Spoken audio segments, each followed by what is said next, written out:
200 personas me miraban en silencio. Era el funeral de mi esposo, el hombre que amé durante 42 años, y mi propio hijo se levantó frente a todos para destruirme. Mala madre, me llamó. Tú lo mataste con tu amargura. 42 años criando a ese niño que ahora me escupía veneno frente a mi familia, frente al ataúd de su padre. Sentí las miradas. Vi cómo algunas tías asentían. Siempre lo sospechamos, decían sus ojos. Mi hijo esperaba que me quedara callada, que agachara la cabeza, que aceptara su traición en silencio. Pero tenía algo que él no sabía. Cerré los ojos, respiré hondo y saqué mi teléfono.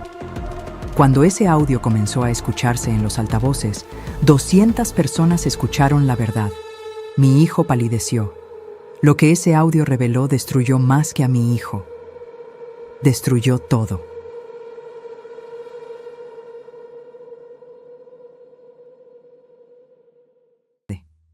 Qué alegría tenerte aquí conmigo.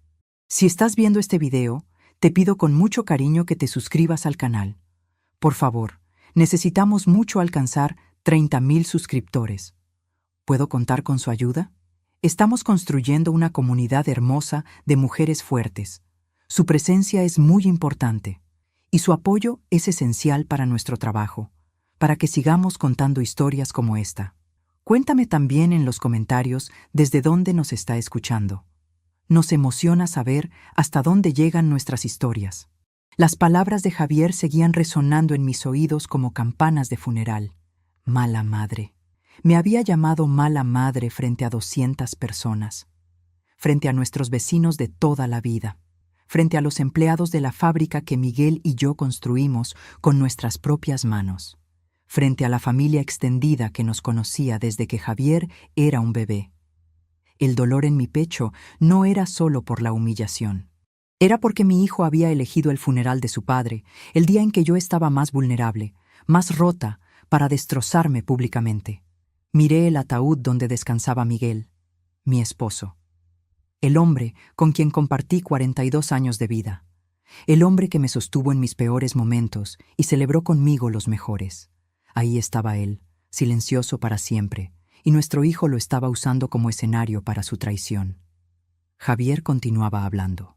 Su voz temblaba, pero sus palabras eran filosas como vidrio. Mi padre vivió estresado por culpa de ella, siempre con quejas, siempre presionándolo para que yo trabajara más en la empresa. Nunca nos dejó vivir en paz. Nunca fue suficiente para ella. Cada palabra era una mentira tan grande que casi podía verla flotando en el aire. Pero lo peor no eran las mentiras. Lo peor era ver cómo algunas personas asentían, cómo algunas tías comenzaban a murmurar entre ellas, cómo algunos conocidos me miraban con esa expresión que dice, siempre lo sospechamos. La humillación me quemaba la piel, sentía las mejillas ardiendo, las manos me temblaban. Quería gritar, quería correr, quería desaparecer, pero algo dentro de mí se mantuvo firme. Tal vez era la rabia, tal vez era el amor por Miguel, tal vez era simplemente que después de 62 años de vida, había aprendido que hay momentos en los que no puedes quedarte callada. Mis ojos recorrieron la sala buscando algo, alguien que me creyera.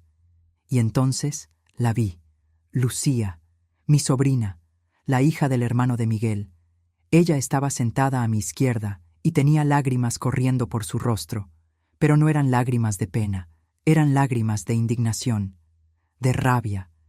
Lucía me miraba con una intensidad que decía, no estás sola. Ella había estado conmigo durante todo el último año.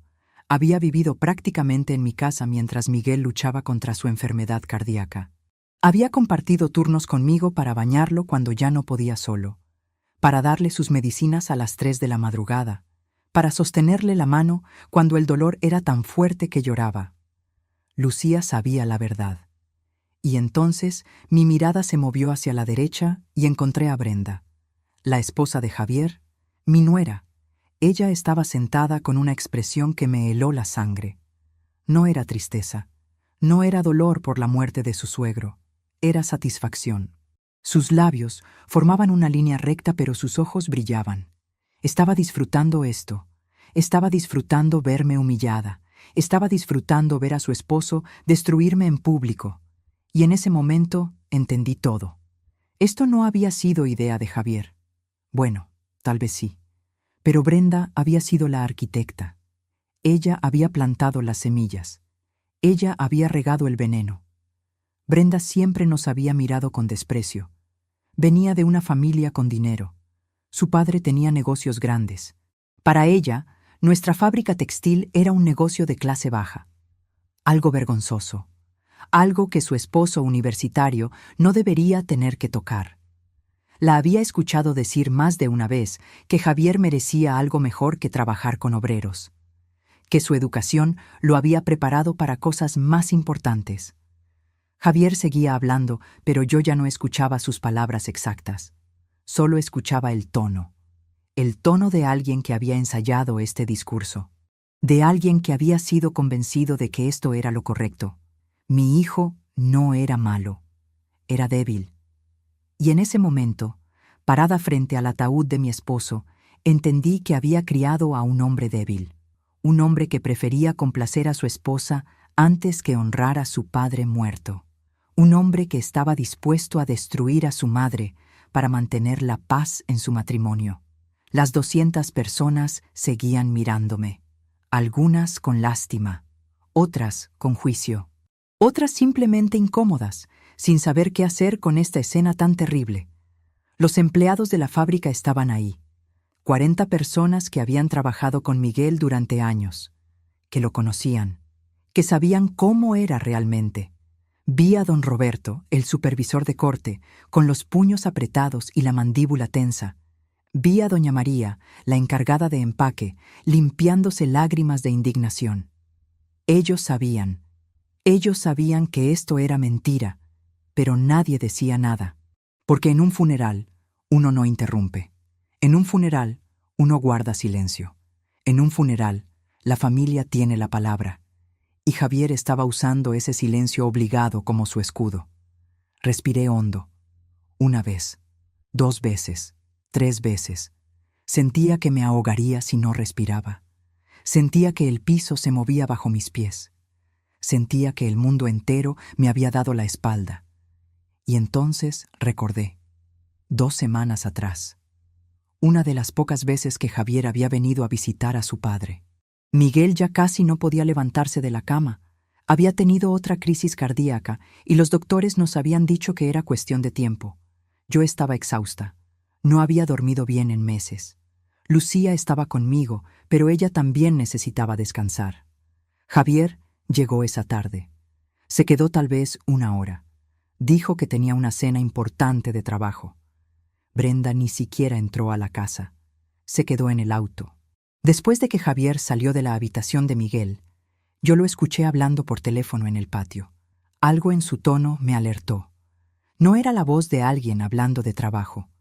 Era la voz de alguien hablando de planes, de estrategias. Fui a la ventana que da al patio. Me quedé ahí, escuchando fragmentos de la conversación. Y cuando entendí de qué estaba hablando, cuando entendí lo que estaban planeando, saqué mi teléfono. Grabé varios momentos de esa llamada. Pequeños segmentos que duraban algunos segundos cada uno. Eran las partes donde las palabras llegaban claras, sin el ruido del viento o los pájaros. No sabía si alguna vez las usaría, pero algo dentro de mí, tal vez el instinto de supervivencia, tal vez la intuición de una madre que conoce a su hijo, me dijo que necesitaría esa evidencia. Pasé días después revisando esas grabaciones, escuchándolas una y otra vez. Cada palabra era como un cuchillo que se enterraba más profundo. Comprendí que lo que mi hijo planeaba no era un impulso del momento. Era calculado, era cruel, era real. Y ahora, parada en este funeral, humillada frente a 200 personas, con mi hijo llamándome mala madre, con mi nuera sonriendo satisfecha, supe que había llegado el momento. Saqué mi teléfono. Mis manos temblaban tanto que casi lo dejé caer. Lucía se dio cuenta inmediatamente de lo que estaba haciendo. Se levantó de su asiento y caminó hacia mí. No dijo nada. Solo se paró a mi lado. Su presencia era un escudo, era apoyo silencioso. Era la familia real cuando la sangre te abandona. Los murmullos aumentaron cuando me vieron con el teléfono. Javier finalmente terminó su discurso venenoso y comenzó a caminar de regreso a su asiento. Pero yo di un paso adelante. «Espera», dije. Mi voz salió más fuerte de lo que esperaba, más clara. Javier se detuvo. Me miró con esa expresión de hijo que cree que ya ganó. «Tengo algo que todos deben escuchar», continué. Caminé hacia el sistema de sonido de la funeraria. El encargado, un señor mayor que había conocido a Miguel, me miró con confusión, pero no me detuvo. Conecté mi teléfono a los altavoces. El silencio en la sala era absoluto ahora. Ni un murmullo, ni una tos. 200 personas conteniendo la respiración. Javier estaba pálido. Brenda había perdido su expresión de satisfacción. Algo en su rostro cambió. Miedo, reconocimiento. Ella sabía lo que venía. Presioné play. Los primeros segundos solo se escuchó ruido de fondo. El viento en el patio. Pájaros. Y entonces, la voz de Javier llenó la sala. Mamá llamó llorando otra vez. Dice que papá tuvo otra crisis, que vaya urgente. Todas las cabezas se voltearon hacia él. Javier estaba congelado en su lugar. Vi cómo abría la boca, pero no salió ningún sonido. ¿Qué había llevado a mi propio hijo a este momento de traición? ¿Cómo había llegado hasta aquí? ¿Y qué sería de nosotros cuando ese audio terminara de sonar? Quédate conmigo, porque lo que estaba por revelarse cambiaría todo para siempre. Me llamo Carmen. Tengo 62 años y acabo de quedarme viuda. Mi esposo Miguel murió hace 3 días. Tenía 65 años. Nos casamos cuando yo tenía 20 y él 22. Estuvimos juntos 42 años. 42 años que ahora parecen un sueño lejano. Tenemos un solo hijo, Javier. 38 años. Casado con Brenda hace 10 años. Y un nieto precioso de 8 años que es la luz de mis ojos, aunque ahora lo vea tan poco. Miguel y yo éramos jóvenes cuando nos casamos. No teníamos nada más que amor y ganas de trabajar. Cuando Javier tenía 8 años, Miguel tuvo una idea. Conocía el negocio textil porque había trabajado en una fábrica desde los 16. Sabía cómo funcionaban las máquinas.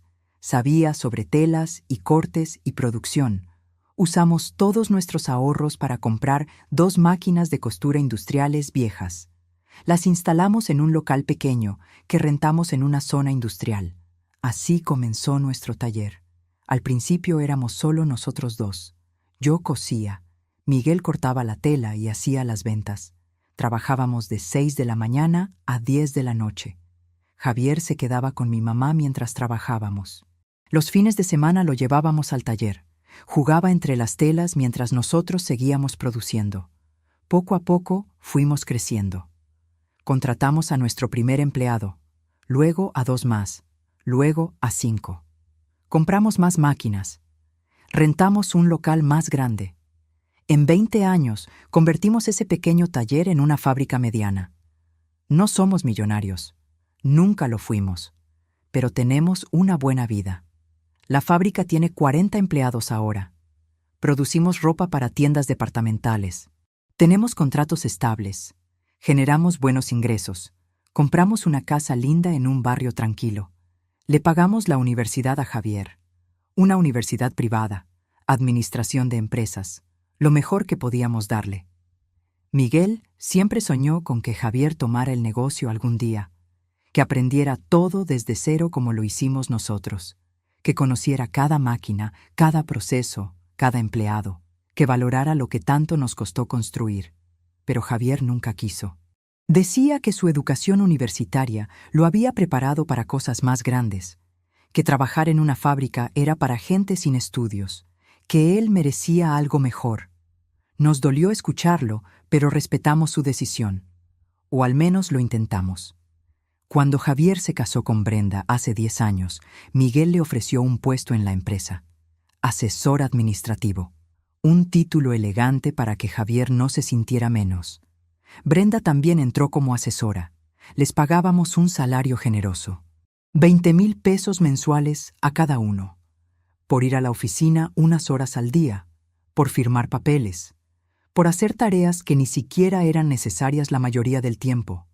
Nunca pisaron el área de producción. Nunca conocieron a los empleados por sus nombres. Nunca aprendieron cómo funcionaba realmente el negocio que los mantenía. Brenda venía de una familia diferente a la nuestra. Su padre tenía una empresa de importaciones. Manejaban millones de pesos. Tenían casa grande, autos del año, viajes al extranjero. Para ellos, nuestra fábrica era pequeña, insignificante. Brenda nunca lo dijo abiertamente al principio, pero lo sentías en su forma de mirar. En cómo arrugaba la nariz cuando visitaba la fábrica. En cómo se quejaba del olor a tela nueva. En cómo llamaba a los empleados, la gente de ahí abajo. Lucía es diferente. Ella es la hija del hermano menor de Miguel. Su padre murió hace 10 años en un accidente de auto. Lucía tenía 25 años. Había estudiado contabilidad, pero no encontraba trabajo. Su mamá había muerto cuando ella era niña. No tenía más familia cercana. Miguel la trajo a vivir con nosotros por un tiempo. Le ofreció trabajo en la fábrica. «Mientras consigues algo mejor», le dijo. Pero Lucía nunca se fue. Comenzó operando una máquina de costura. Llegaba temprano, se quedaba tarde. Hacía preguntas, aprendía, observaba. Los empleados la adoptaron como su hija. Miguel vio en ella lo que nunca vio en Javier: pasión, dedicación, respeto por el trabajo. Año tras año, Lucía fue ascendiendo.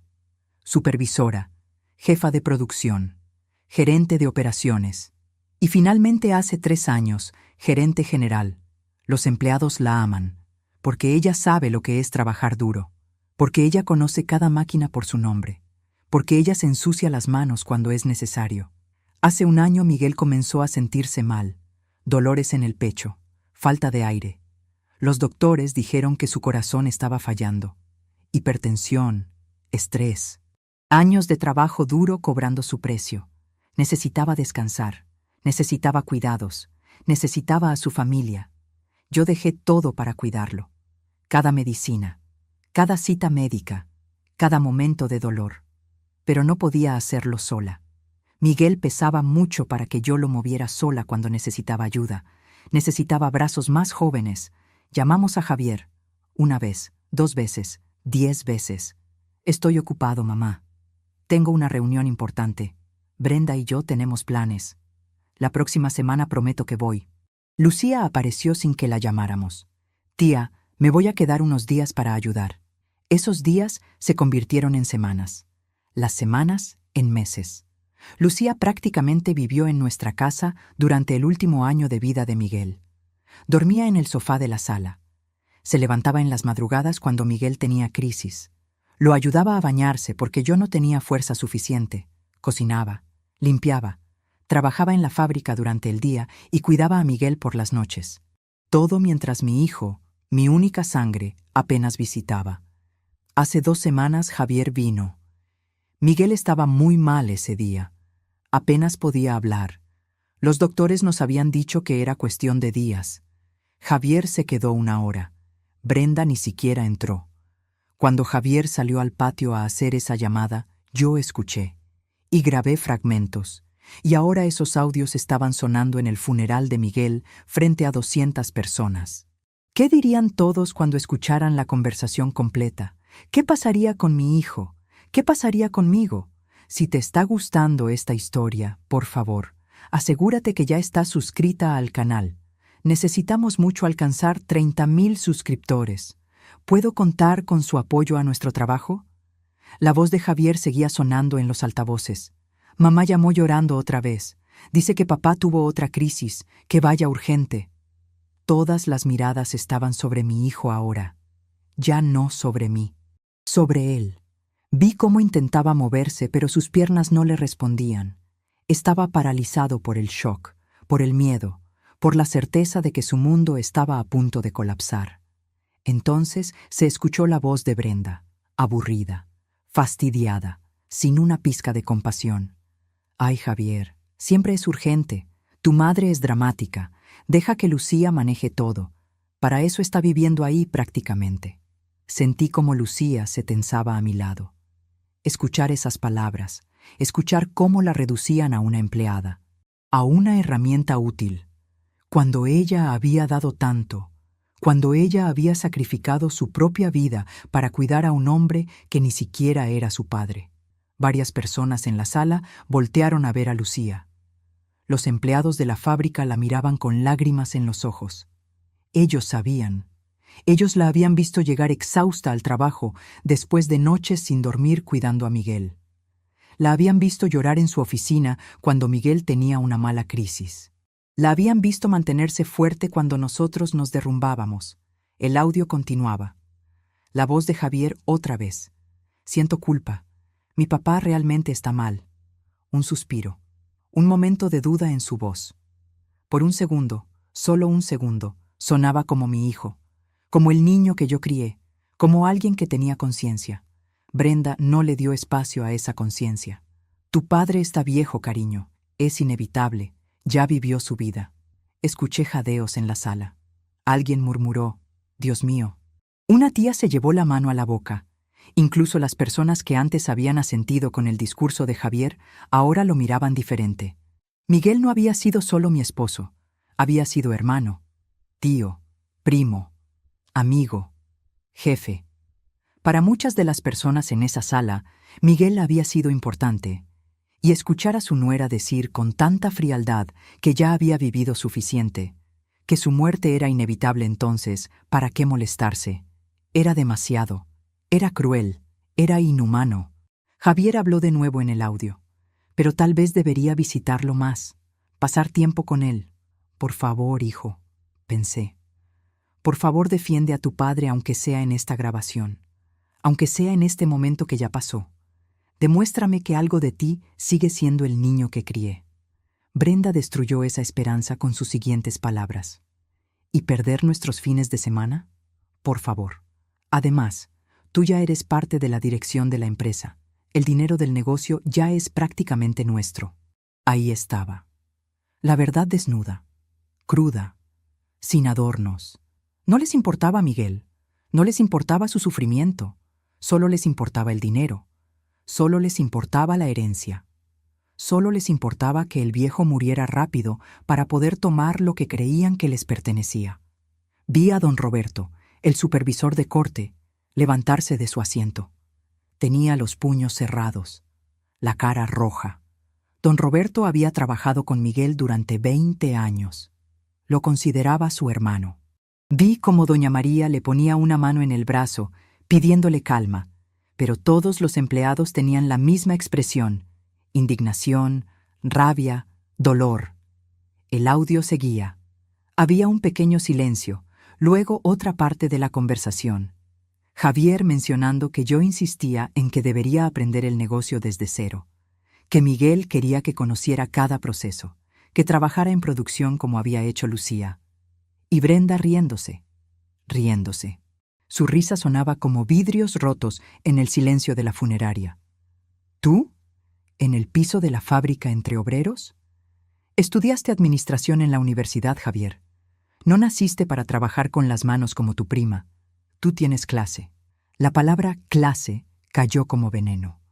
Los empleados, la gente trabajadora que había construido el negocio con sus manos, que se levantaba a las 5 de la mañana para llegar a tiempo, que sostenía a sus familias con el trabajo honesto. Eran obreros, sin clase, sin valor, solo herramientas. Vi a Lucía temblar, no de miedo, de rabia contenida. Ella había comenzado en esas máquinas. Ella había sido una de esos obreros sin clase y había llegado a gerente general por su esfuerzo, por su dedicación, por su capacidad, no por su apellido, no por su sangre, por su trabajo. Javier intentaba defenderse en el audio. A veces pienso que tienen razón, que debería esforzarme más. Qué triste escucharlo, qué patético, porque no se estaba defendiendo realmente. Solo estaba expresando dudas que nunca se convertirían en acciones. Brenda lo aplastó inmediatamente. No seas ridículo. Cuando tu padre muera, van a heredar todo de todas formas. La empresa, la casa, los ahorros. Todo será nuestro. Ahí estaba otra vez. Cuando tu padre muera. No sí. ¿Cuándo? Como si ya lo hubieran enterrado, como si ya estuviera muerto. Esto había sido grabado hace apenas 2 semanas. Miguel todavía estaba vivo, luchando, sufriendo, esperando a su hijo. Y su hijo estaba en el patio planeando su herencia. La siguiente pregunta de Javier me rompió lo poco que quedaba de mi corazón. ¿Y mi mamá? Brenda no dudó ni un segundo. Tu madre puede vivir sola o irse con Lucía si son tan unidas. No vamos a tenerla en nuestra casa opinando sobre cómo criamos a nuestro hijo, mi nieto, el niño que yo había cuidado desde que nació, al que le había enseñado a caminar, a quien le leía cuentos, que me llamaba abuelita linda.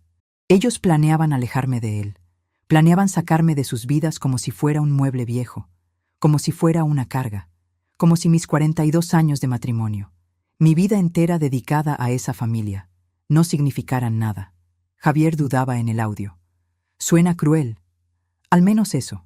Al menos reconocía que era cruel, pero Brenda tenía la respuesta perfecta. Otro segmento del audio comenzó. Cuando llegue el funeral, vas a culpar a tu madre.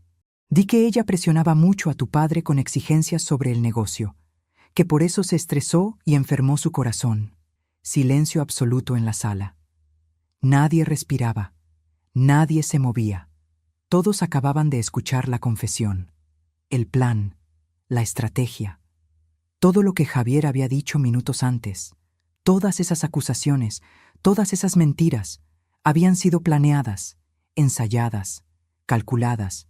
No había sido un arranque de dolor, no había sido el duelo hablando, había sido maldad pura, manipulación, traición premeditada. Y el audio no había terminado. Javier preguntaba, ¿culpar a mi mamá? Su voz sonaba insegura, pero no lo suficiente para negarse. No lo suficiente para defender a su madre, solo lo suficiente para dudar. Brenda le daba las instrucciones precisas. Sí, así la familia verá que ella era el problema. Nadie cuestionará que no queramos hacernos cargo de ella después, y nadie dudará que merecemos heredar todo. Ahí estaba el plan completo. Destruirme públicamente para justificar abandonarme, para que la familia pensara que me lo merecía, para que cuando me dejaran sola, todos dijeran, es que Carmen era difícil, para que cuando se quedaran con todo y a mí no me dieran nada, la gente dijera, es que ella se lo buscó, y Javier había aceptado. Tal vez con dudas, tal vez con culpa, pero había aceptado. Otro fragmento comenzó. Brenda hablando sobre vender mi casa. Es demasiado grande para una vieja sola. Usar ese dinero para comprarse un auto de lujo, un BMW. Ya lo tenía elegido, planeando gastar el dinero de mi casa en un auto antes de que Miguel estuviera siquiera enterrado. Luego mencionó a Lucía. Y lo primero que haremos en la empresa es sacar a Lucía de la gerencia. No voy a tolerar que una simple operaria que tuvo suerte tenga más poder que nosotros. Lucía apretó mi mano, respiraba profundo, manteniendo la compostura, pero yo sentía cómo temblaba, cómo le dolía. Escuchar que todo su trabajo, todos sus años de esfuerzo, todas sus noches sin dormir, eran reducidos a suerte, a un capricho, a algo que no merecía. Javier intentaba defenderla débilmente en el último fragmento. Lucía ha trabajado mucho. Pero Brenda lo cortaba con crueldad. Lucía es una empleada. Tú eres el hijo. Hay diferencia. La sala quedó en silencio sepulcral cuando el audio terminó. Nadie hablaba. Nadie se movía. 200 personas acababan de escuchar la verdad. La verdad sobre quién era realmente mi hijo. La verdad sobre quién era su esposa. La verdad sobre quién había estado ahí realmente para Miguel en sus últimos días. Javier estaba pálido como un muerto. Las piernas parecían no sostenerlo. Se tambaleaba ligeramente. Brenda tenía el rostro completamente rojo. Mitad vergüenza, mitad rabia. Miraba alrededor como un animal acorralado, buscando una salida, buscando a alguien que la defendiera. Nadie la miraba con comprensión, solo con desprecio. Con asco, con decepción. Los empleados de la fábrica estaban de pie ahora, todos ellos, 40 personas formando una barrera silenciosa entre ellos y Javier, entre ellos y Brenda. protegiendo a Lucía, protegiéndome a mí. Don Roberto tenía lágrimas corriendo por su rostro. Un hombre de 50 años que había trabajado toda su vida con sus manos. Llorando. Por Miguel, por mí, por la traición que acabábamos de presenciar todos. Detuve el audio, guardé mi teléfono. Y finalmente, después de semanas de silencio, después de meses de aguantar, después de años de ser la madre comprensiva, la madre paciente, la madre que siempre perdonaba, alcé la voz. ¿Qué palabras encontraría para responder a semejante traición? ¿Cómo enfrentaría a mi hijo frente a todos? ¿Y qué verdades todavía faltaban por revelarse? No te vayas porque las confesiones más devastadoras apenas estaban por comenzar. Javier intentó caminar hacia mí. Sus piernas temblaban. Balbuceaba palabras sin sentido. Mamá, yo puedo explicar. Eso fue, no es lo que parece, yo estaba. Pero Lucía se interpuso entre nosotros. Físicamente, su cuerpo pequeño de repente parecía una muralla. No te le acerques, ya hiciste suficiente. Su voz era firme, clara, protectora. Alcé una mano deteniéndolos a ambos. Esto era mi responsabilidad, mi hijo, mi dolor, mi verdad por decir. Comencé a hablar. Mi voz salió quebrada al principio, pero se fue fortaleciendo con cada palabra. Mi hijo acaba de llamarme mala madre. Dice que mi amargura mató a su padre. Hice una pausa. Miré a las 200 personas frente a mí. Pero todas estas personas aquí presentes conocen otra historia. Los empleados de nuestra fábrica vieron quién trabajó hasta su último día de salud. Me volteé hacia don Roberto, hacia doña María, hacia todos los trabajadores que habían visto a Miguel día tras día. Ustedes vieron a Miguel en la fábrica incluso cuando ya no debía estar ahí. Vieron su amor por ese negocio que construimos juntos. Don Roberto asintió, con fuerza, con convicción. Doña María se levantó de su asiento, una mujer de 60 años, con el pelo blanco recogido en un moño, con las manos marcadas por años de trabajo. Don Miguel trabajó hasta que el corazón no le dio más. Doña Carmen lo cuidaba y él se escapaba a supervisar la producción porque amaba ese negocio, porque era su legado. Otro empleado se levantó, Luis, un hombre joven que había comenzado hace 5 años. Y don Javier nunca pisó el área de producción, ni una sola vez en todos estos años. Más voces comenzaron a llenarse unas sobre otras.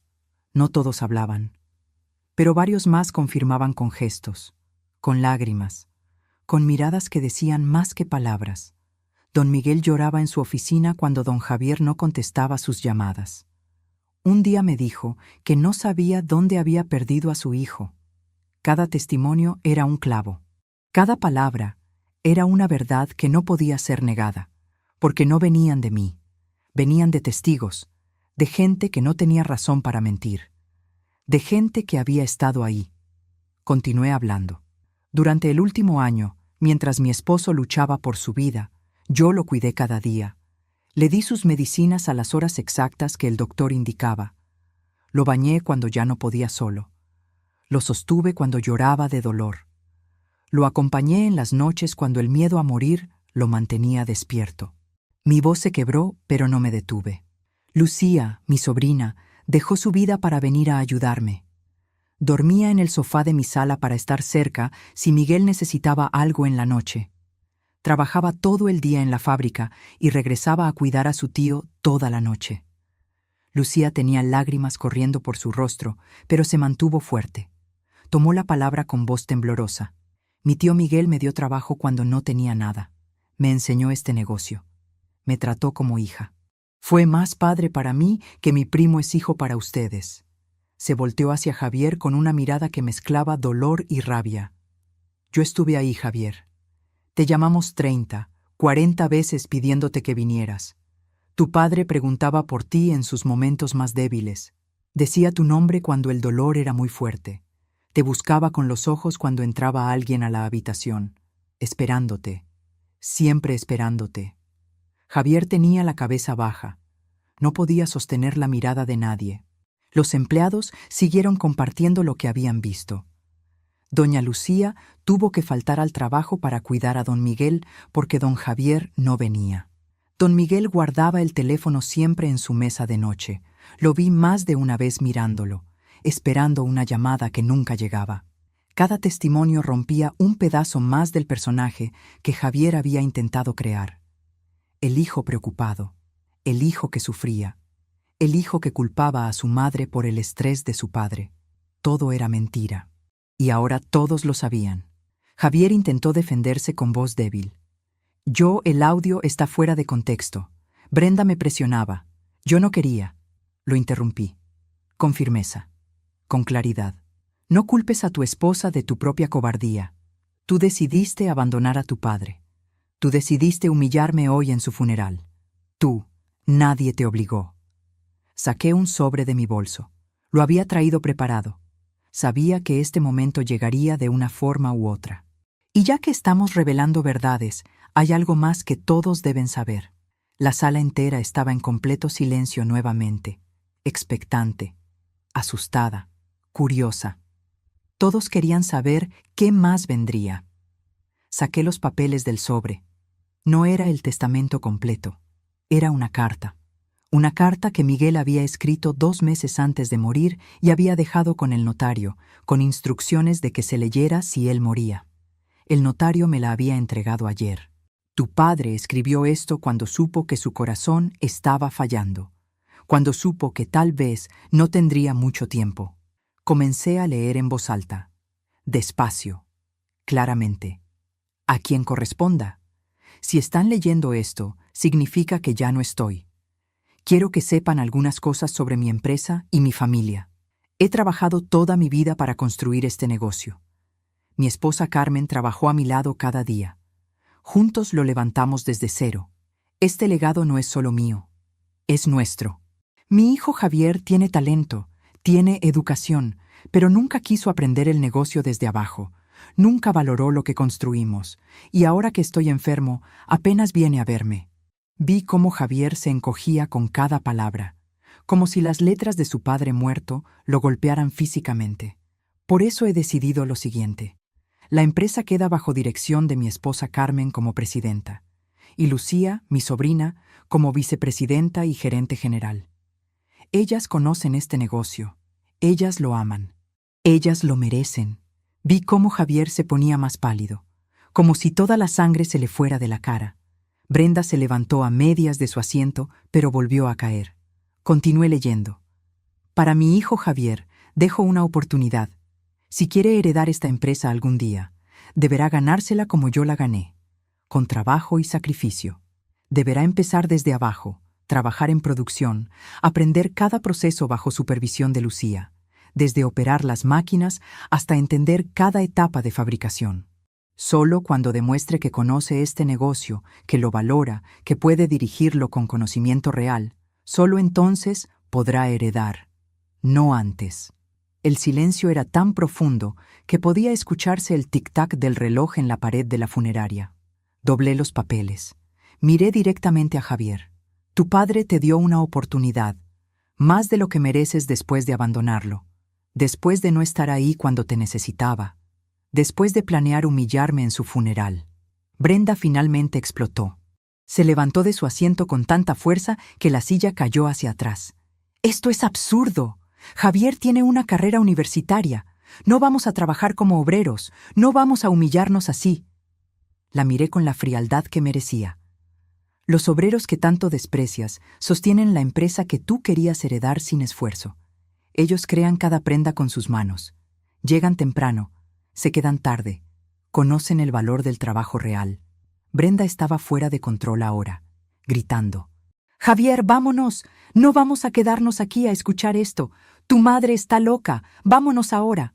Pero Javier no se movía. Estaba en shock. Su mundo había colapsado completamente. Todo lo que había planeado, todo lo que había esperado, todo había desaparecido en minutos. Saqué otro papel del sobre. Y sobre la casa donde vivimos 42 años, donde criamos a nuestro hijo. Hice una pausa. Miré a Lucía con todo el amor que sentía por ella. Miguel escribió que quería que fuera para Lucía, la hija que estuvo presente cuando la sangre nos abandonó. Lucía abrió los ojos enormes. Negaba con la cabeza con vehemencia. Tía Carmen, no. Yo no puedo aceptar. Esa es tu casa. No puedo. Las lágrimas corrían por su rostro. Su voz se quebraba. No puedo quitarte tu hogar. No puedo hacer eso. Pero yo ya había tomado la decisión. Lucía, tú cuidaste a tu tío en esa casa cuando su propio hijo no quiso. Tú dormiste en ese sofá incómodo durante meses para estar cerca si lo necesitaba. Tú lloraste en esas habitaciones cuando él sufría. Lucía seguía negando. Pero es tu casa, tía, donde tú viviste con tío Miguel, donde tienes tus recuerdos. No puedo. Por eso mismo quiero que sea tuya, para que esos recuerdos no se pierdan, para que alguien que amó a Miguel tanto como yo viva ahí, para que esa casa siga siendo un hogar y no solo un bien raíz. La abracé mientras ella lloraba. Además, viviremos juntas. Seremos familia en esa casa, la familia que elegimos ser. Javier reaccionó por primera vez con emoción real, no calculada, no planeada. Mamá, esa es mi casa, ahí crecí, no puedes dársela a ella.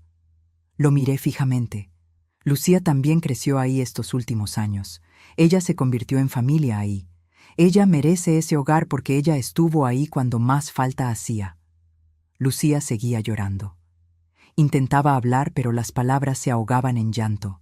Finalmente logró decir entre sollozos: Tía, si aceptó es solo porque viviremos juntas, porque será nuestro hogar. De las dos, la abracé fuerte, con todo el amor que hubiera querido darle a mi hijo, pero que él nunca supo recibir. Así será, mi niña, nuestro hogar. Brenda arrastraba a Javier hacia la salida, gritando insultos. ¡Vieja loca! Esto no se va a quedar así.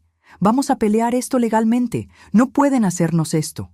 Algunos familiares de Brenda lo siguieron, avergonzados, sin saber qué hacer, sin poder defender lo indefendible.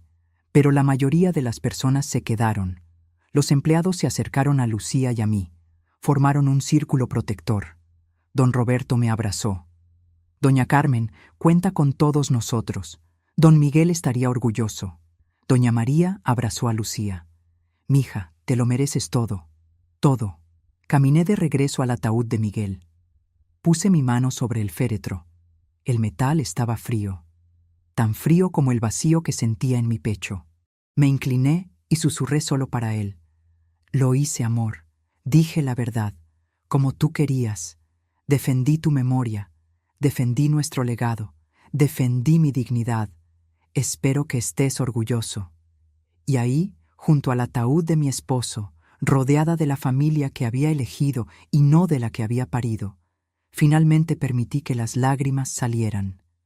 No eran lágrimas de humillación ahora, eran lágrimas de liberación.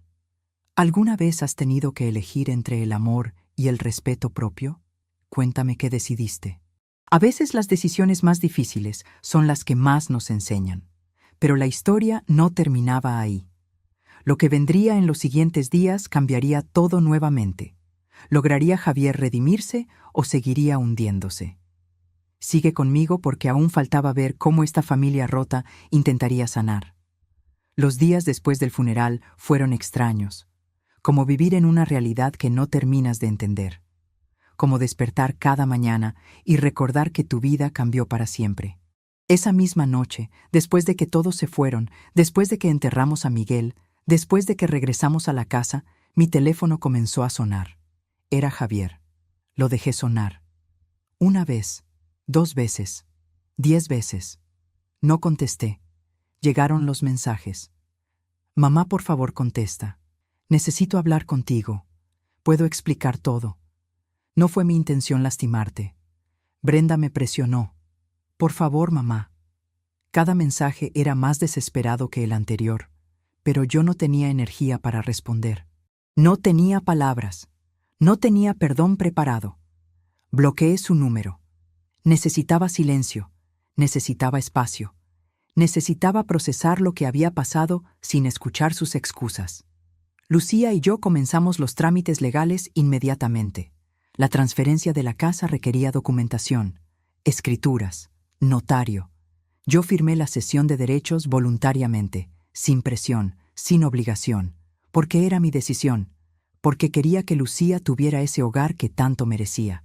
El abogado nos explicó que tardaría algunas semanas en completarse el registro. Pero la decisión ya estaba tomada. Era irrevocable. En la empresa también había trámites. Miguel había dejado todo documentado con el notario. Su carta testamentaria especificaba claramente la estructura de dirección.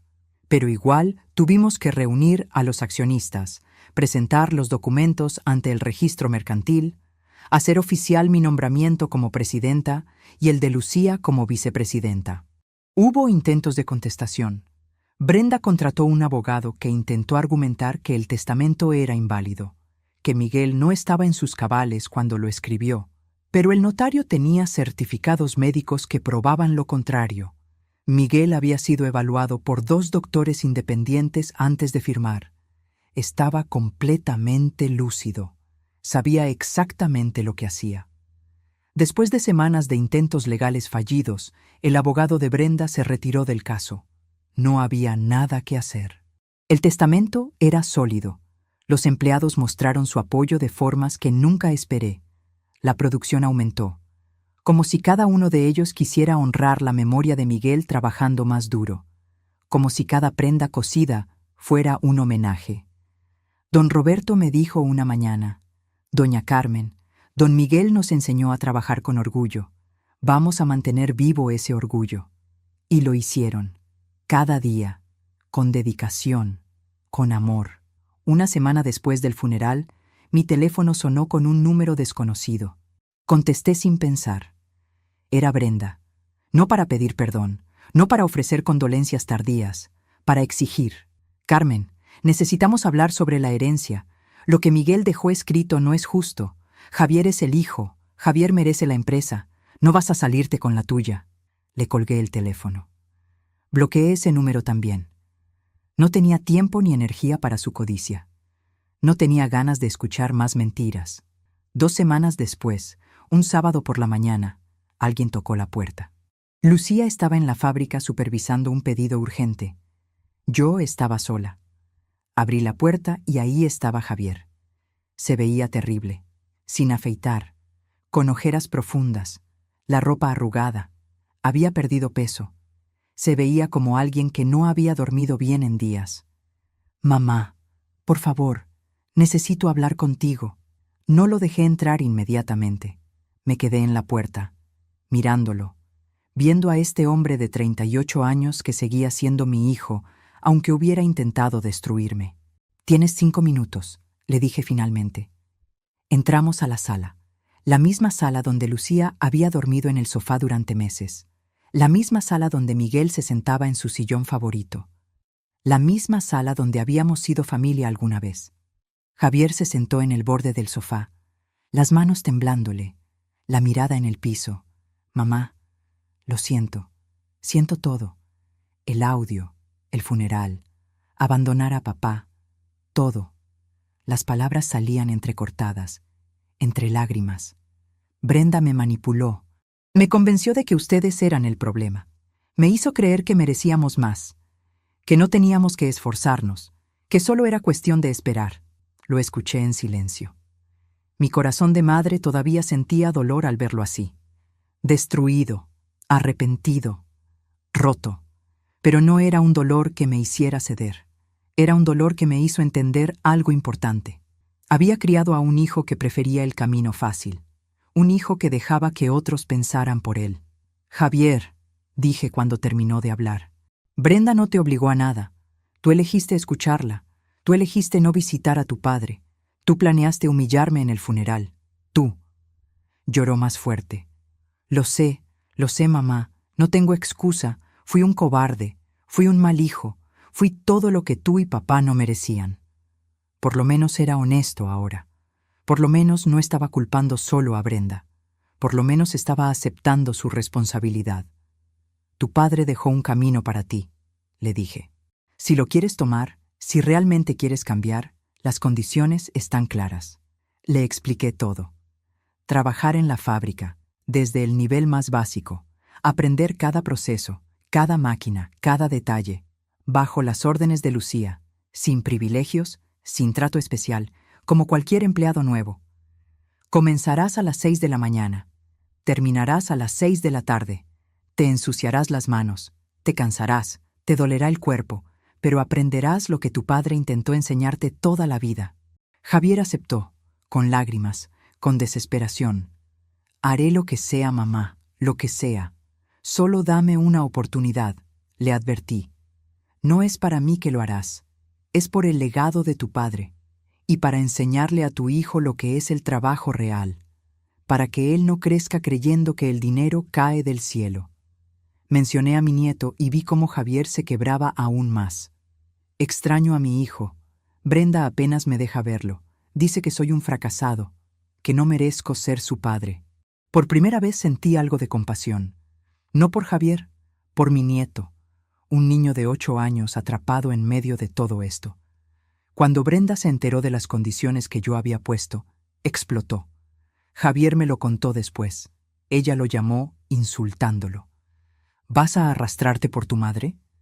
¿Vas a trabajar como un obrero cualquiera? ¿Vas a humillarte así? Yo no me casé contigo para esto. Yo no nací para ser esposa de un operario de fábrica. Mi familia tiene estándares. Tengo dignidad. Le dio un ultimátum. O abandonas este plan ridículo de trabajar en esa fábrica, o me voy, y me llevo a tu hijo. Javier me contó que por primera vez en años eligió algo diferente a lo que Brenda quería. Entonces vete. No puedo seguir siendo el hombre que decepcionó a mi padre. No quiero que mi hijo crezca viéndome como un cobarde. Brenda se fue esa misma semana. Pidió el divorcio. Se llevó a mi nieto. Temporalmente, dijeron los abogados, hasta que se resolviera la custodia. No vi a mi nieto durante meses después de eso. Brenda no me permitía visitarlo. Decía que yo era mala influencia, que yo había destruido su familia, que yo le había lavado el cerebro a Javier. El dolor de no ver a ese niño era casi tan fuerte como el dolor de haber perdido a Miguel. Casi. Javier comenzó a trabajar en la fábrica un mes después del funeral. El primer día llegó a las 6 de la mañana. Lucía lo estaba esperando. No hubo abrazo. No hubo bienvenida cálida. Solo instrucciones profesionales. Vas a comenzar en corte de tela.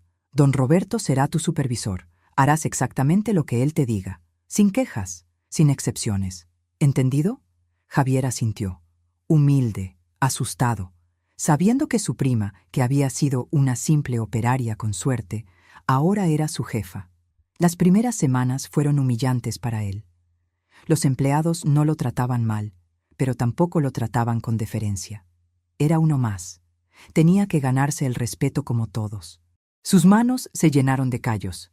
Su espalda dolía cada noche. Llegaba a casa exhausto, sucio, con el cuerpo adolorido. Pero hubo momentos difíciles. La segunda semana casi se rinde. Llegó tarde un día, con los ojos rojos. Lucía lo llamó a su oficina. Si no puedes cumplir el horario, no puedes estar aquí. Así de simple. Javier se quebró. Es que Brenda, y mi hijo, y todo esto es muy duro. Lucía no cedió. Era duro para tu tía Carmen cuidar a tu padre sola. Era duro para mí trabajar todo el día y cuidarlo toda la noche.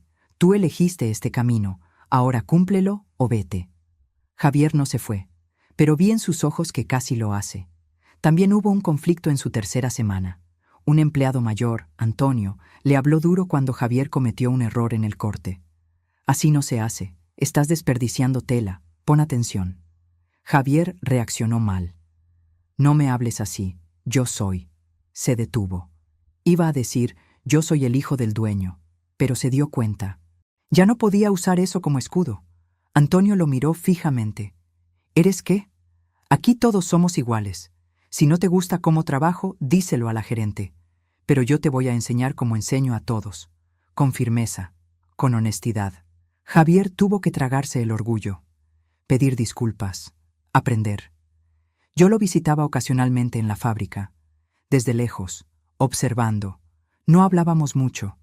El daño era demasiado profundo, las heridas demasiado frescas, pero veía su esfuerzo. Veía cómo llegaba más temprano cada día, cómo se quedaba aprendiendo, cómo hacía preguntas, cómo lentamente, muy lentamente, Los empleados comenzaban a respetarlo, no por su apellido, por su trabajo. Don Roberto me dijo una vez: «Doña Carmen, su hijo está cambiando, lento, pero está cambiando. Ayer se quedó 2 horas extra para terminar un lote, sin que nadie se lo pidiera, y cuando Antonio le agradeció, Javier solo dijo: «Es mi trabajo». Tal vez había esperanza, tal vez. Después de 6 meses de divorcio, Brenda permitió que mi nieto visitara a Javier. Los fines de semana, unas horas, con supervisión. El niño tenía ahora 9 años, y ahí fue cuando vi el cambio real en Javier. Mi nieto comenzó a ir a la fábrica después de la escuela. Javier lo llevaba, le mostraba las máquinas, le explicaba los procesos, le presentaba a los empleados. Un día llegué y vi a mi nieto hablando con don Roberto. ¿Mi papá siempre trabajó así? Don Roberto, un hombre honesto, respondió: «No, hijo, tu papá está aprendiendo a trabajar como lo hacía tu abuelo. Está aprendiendo a valorar lo que tu abuelo construyó». El niño me vio y corrió hacia mí. «Abuela, mi papá me está enseñando cómo se hace la ropa. Es muy difícil. Tú y el abuelo hacían esto todos los días». Lo abracé, con todo el amor que había guardado durante meses sin verlo. «Sí, mi amor, tu abuelo amaba este trabajo, y tu papá está aprendiendo a amarlo también». Mi nieto empezó a hacer preguntas sobre Miguel. Preguntas que antes nunca había hecho, porque Brenda no hablaba de él, porque Javier no lo mencionaba. ¿El abuelo era bueno en esto? ¿El abuelo construyó todo esto desde cero? ¿El abuelo me quería? Cada pregunta era un cuchillo y un regalo al mismo tiempo. Dolorosa porque Miguel no estaba ahí para responderlas. Un regalo porque su memoria seguía viva en su nieto. Javier le contaba historias ahora, historias que antes no había valorado. Historias sobre cómo Miguel comenzó con 2 máquinas viejas, cómo trabajaba 16 horas al día, cómo conocía a cada empleado por su nombre. Ver a mi nieto entender el valor del trabajo fue mi mayor regalo. Mientras escribo en los comentarios desde dónde nos está escuchando, quiero saber hasta dónde llega esta historia, hasta dónde llega el dolor, pero también la esperanza. Lucía y yo vivíamos juntas ahora. La casa seguía en proceso de transferencia legal, pero ya era nuestro hogar compartido. «Tía, esta casa es tan tuya como será mía. Esto no cambia nada entre nosotras», me decía Lucía cada vez que yo intentaba agradecerle por dejarme quedar. «No me estás dejando quedar, mi niña. Este es nuestro hogar, de las 2». Y era verdad. Cambiaba que yo ya no estaba sola. Cambiaba que tenía familia real. No por sangre, por elección, por amor, por lealtad. ¿Pero sería suficiente este cambio en Javier? ¿Podría reconstruirse una relación tan rota? ¿Y qué pasaría cuando llegara el momento de decidir su futuro en la empresa? Acompáñame hasta el final porque la reflexión más importante aún estaba por venir. Hoy tengo 65 años. Han pasado 3 años desde que enterré a Miguel. 3 años desde que expuse a mi hijo frente a 200 personas. 3 años desde que mi vida cambió para siempre. Javier cumplió su palabra. No fue fácil. Los primeros meses fueron los más difíciles. Llegaba a las 6 de la mañana. Sus manos, que antes solo habían sostenido plumas y documentos, ahora sostenían tijeras de corte industrial. Sus manos se llenaron de callos. Su espalda dolía. Sus piernas temblaban al final del día. Lucía no le dio trato preferencial. Lo trató como a cualquier empleado nuevo, con firmeza, con exigencia, con justicia. «Aquí todos trabajamos igual, tu apellido no te da privilegios. Tienes que ganarte el respeto como todos. Si quieres esta empresa algún día, tendrás que demostrar que la mereces». Los empleados al principio fueron escépticos. Era el hijo del dueño después de todo. El mismo que los había ignorado durante años. El mismo que nunca había pisado el área de producción. El mismo que había dicho en ese audio que trabajar con ellos era humillante. Pero Javier no se rindió. 6 meses en corte de tela. Aprendió a medir, a cortar, a no desperdiciar material. Luego 6 meses en las máquinas de costura. Don Roberto le enseñó personalmente, con paciencia, con dureza cuando era necesario. «Así no, Javier. Otra vez, hasta que salga perfecto». Luego pasó tiempo en empaque, en control de calidad, en cada área de la fábrica, aprendiendo, sudando, trabajando de verdad por primera vez en su vida. Yo lo visitaba ocasionalmente. Me paraba en la entrada de la fábrica, observándolo desde lejos, viéndolo trabajar, viéndolo interactuar con los empleados, viéndolo convertirse lentamente en alguien diferente. No hablábamos mucho todavía. El daño era demasiado profundo, la herida demasiado fresca, pero yo veía su esfuerzo, y eso era algo. Mi nieto, que ahora tiene 11 años, cambió todo. Comenzó a ir a la fábrica después de la escuela. Al principio solo observaba, luego empezó a hacer preguntas. «Abuela, ¿por qué mi papá trabaja aquí ahora? Mamá dice que esto es humillante». Le respondí con honestidad, siempre con honestidad. «Tu papá está aprendiendo a trabajar como lo hacía tu abuelo. Está aprendiendo que el dinero se gana con esfuerzo, que el trabajo honesto no es humillante, es digno». El niño me miró con esos ojos curiosos. ¿Mi abuelo era como mi papá? No, mi amor. Tu abuelo construyó todo esto con sus manos desde el principio. Tu papá está aprendiendo ahora lo que tu abuelo siempre supo. Ver a mi nieto entender el valor del trabajo fue hermoso. Ver cómo miraba a su padre diferente, con respeto, con admiración. Ese niño está aprendiendo lecciones que su padre nunca aprendió de joven. Está viendo que el trabajo duro importa, que las promesas se cumplen con acciones, que la familia se construye con lealtad y no solo con sangre. Brenda intentó varias veces detener este proceso. Demandas, amenazas, intentos de quedarse con parte de la herencia. Pero el testamento de Miguel era claro, legalmente sólido, irreversible. No pudo hacer nada. Se volvió a casar hace un año, con alguien de su círculo social, alguien con dinero.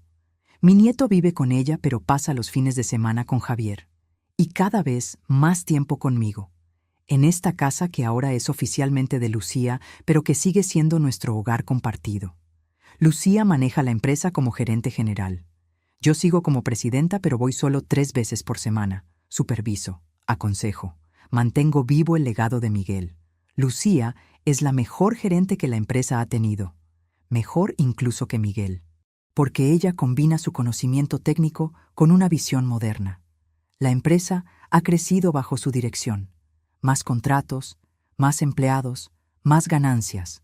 Hace 6 meses ascendieron a Javier a supervisor de línea de producción. Lo ganó, con trabajo real, con esfuerzo genuino, con respeto ganado. Lucía me consultó antes de promoverlo. «Tía, ¿crees que está listo?». Le dije la verdad. «Si lo merece, hazlo, no por ser mi hijo, sino porque se lo ganó». Y lo hizo. Javier ahora supervisa a 10 empleados, los mismos empleados que lo vieron llegar sin saber nada, los mismos que lo vieron aprender, los mismos que ahora lo respetan porque saben que entiende su trabajo. Javier me visita cada fin de semana. Con mi nieto. Hablamos más que antes, pero no es la relación que teníamos cuando él era niño. Hay una distancia que nunca desaparecerá completamente, una cicatriz que no sana del todo. Me preguntan si lo perdoné, y la verdad es complicada. No lo perdoné completamente. Hay cosas imperdonables. Mi esposo murió esperándolo y él no llegó a tiempo. Miguel preguntó por él en sus últimos días y Javier eligió no estar ahí. Eso no se borra. Eso no se olvida. Pero le di una oportunidad, no por él, sino por el legado de Miguel, por mi nieto, por la posibilidad de que la gente puede cambiar si realmente quiere. Hace unos meses Javier me preguntó, «Mamá, ¿algún día volverás a confiar en mí?». Lo miré a los ojos, esos ojos que conocí desde que era bebé. «No lo sé, hijo. La confianza se construye con años. Tú la destruiste en meses. Necesitarás más que 3 años para reconstruirla. Tal vez toda una vida, tal vez nunca completamente». Lloró, pero aceptó la verdad, sobre la empresa y su futuro. Javier podrá heredarla, eventualmente, cuando demuestre que la conoce de verdad, cuando Lucía y yo consideremos que está listo. Tal vez en 5 años más, tal vez en 10, o tal vez nunca, depende de él. Depende de sus acciones y no de sus palabras. Durante años me pregunté si fui mala madre. Mi hijo me llamó eso frente a 200 personas. Durante noches enteras me cuestioné. ¿Fui demasiado dura? ¿Fui demasiado exigente? ¿Fui la razón por la que mi hijo se alejó? Hoy sé la respuesta. No fui perfecta. Ninguna madre lo es. Pero no fui mala. Le di todo. Amor, educación, oportunidades. Tal vez ese fue mi error, darle todo sin enseñarle a ganarlo, sin enseñarle el valor del esfuerzo, sin enseñarle que el amor tiene límites, que el respeto se gana, que la familia implica responsabilidad.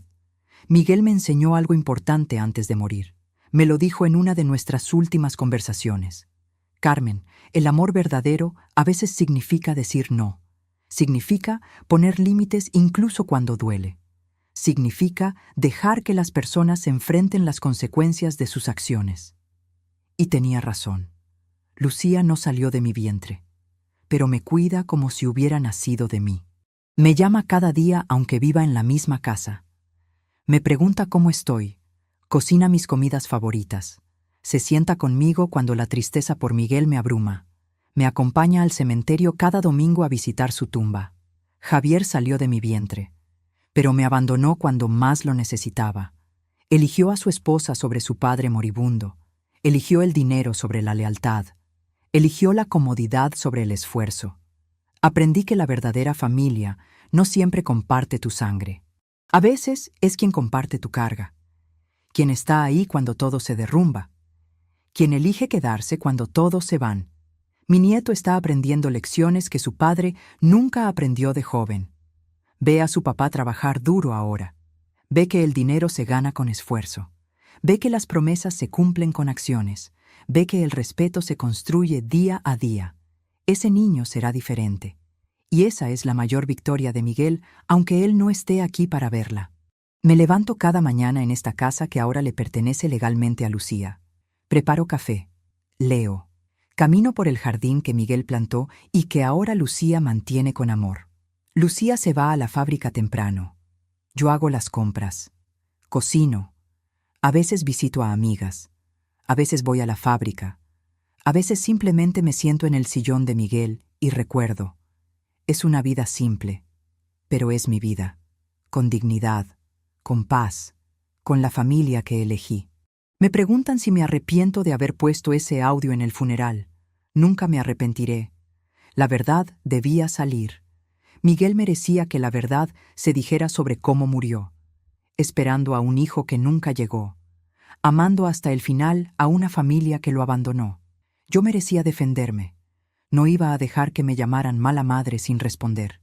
No iba a quedarme callada mientras mi hijo me destruía públicamente. Fue doloroso, fue público, fue humillante para todos, pero fue necesario. Porque la dignidad importa, porque la verdad importa, porque las madres también merecemos respeto. Mi esposo Miguel me enseñó el valor del trabajo. Mi hijo Javier me enseñó el dolor de la traición.